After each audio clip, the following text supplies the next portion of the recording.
The video that you're about to see is pretty disturbing. The man's name is Yuriy. He says he was setting up his stall in Kherson in southern Ukraine when the drone arrived and started chasing him. He tries repeatedly to shake it off, but the drone won't let him go. Eventually, it drops and explodes. Amazingly, Yuriy survived. The drone hit his vehicle and Yuriy somehow managed to escape with shrapnel wounds. This is one of the most graphic examples of what the Ukrainians call the human safari. That's when civilians, not soldiers, but civilians, are hunted down and attacked by drones piloted from nearby Russian positions.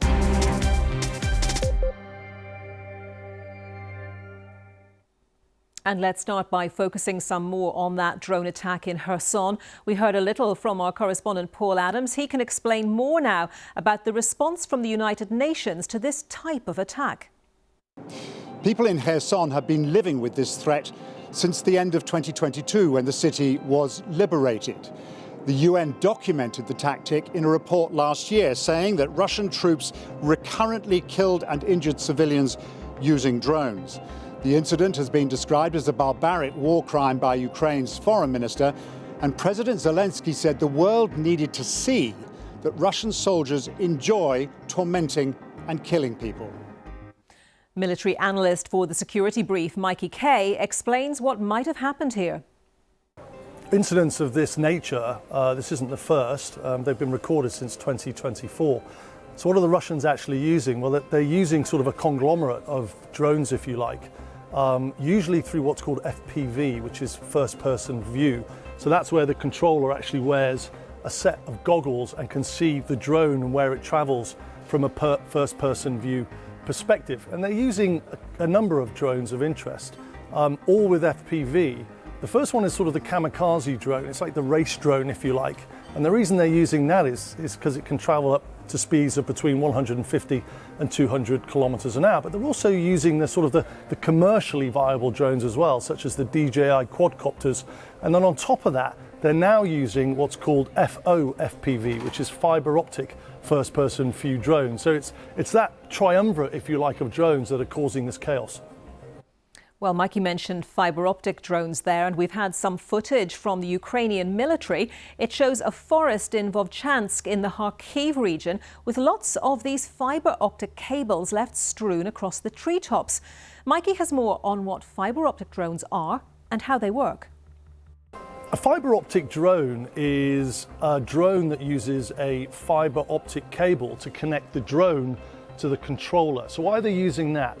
What it does is it prevents the radio frequency signal that would come from the controller, so the person flying the drone, to the actual drone itself. It prevents that signal from being jammed because it's running down a fiber optic cable. Now, there are trade-offs.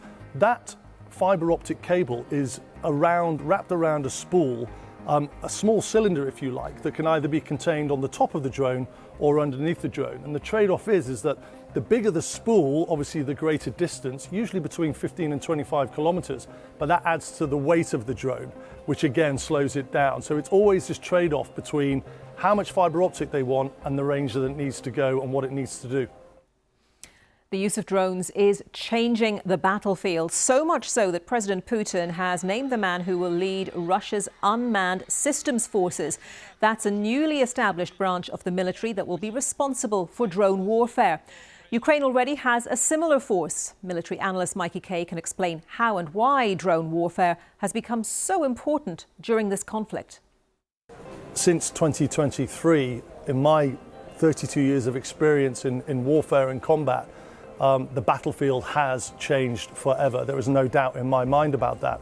And that's basically through an ecosystem of drones that have been developed and weaponized. So let's sort of talk about the reconnaissance drones.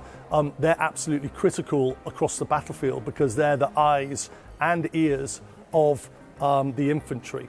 And why they're being used is not just to identify potential infantry targets, but also to take out those operators that are flying the counter unmanned aerial systems drones as well. Then you've got the decoy drones. The decoy drones are used effectively, they're cheap, they throw them up in the air, and what that does is it expends laid air defense systems, and then behind that they'll put in the one-way attack drones. These these V-wing drones that we've seen, not just used in the Persian Gulf, like the Shahed 136, but also variants like the Geran 2 that have been used by Russia on Ukraine for absolutely years now. Then you've obviously got the counter drones, and we're talking interceptors. They can be called the Hornet, there's the P-1 Sun, but these are absolutely critical in taking out that ecosystem of drones that are using to target infantry on the ground as well. And this is a rapidly evolving technology that is still rapidly evolving, and the technology actually changes about every 2 weeks at the moment. While drones have become the symbol of this war, missiles are still playing a huge role.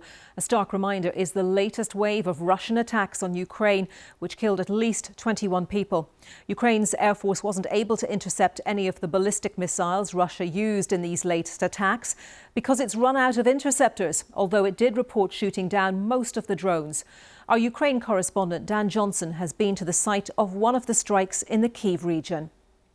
We're at the place where at least one Russian missile hit last night. This is a rural railway station where people were waiting for a train. That's why 8 people were killed here when this missile exploded. There's already an enormous clear-up job here to recover the bodies of those who lost their lives, but also to fix the railway lines and the electricity wires in order to get the trains running again. It's not clear why this station would have been hit, but there is a couple of distribution warehouses not far from here that we've seen smouldering. They were on fire last night, and there were more casualties linked to those attacks. There were 28 ballistic missiles fired by Russia last night, none of them intercepted by Ukrainian air defences. Is that because they've run out of interceptors? Is it because they're having to ration their supplies so carefully given the shortage? We've had no clear answer from the Ukrainian air forces, who are usually open in discussing their failures and their successes. The president has given the strongest signal that he could, that without more Patriot missiles, interceptors to bring down the Russian strikes, we will see more of this devastation, destruction and loss of life across Ukraine. And that's all you need to know about how drones are changing the battlefield in the Ukraine war.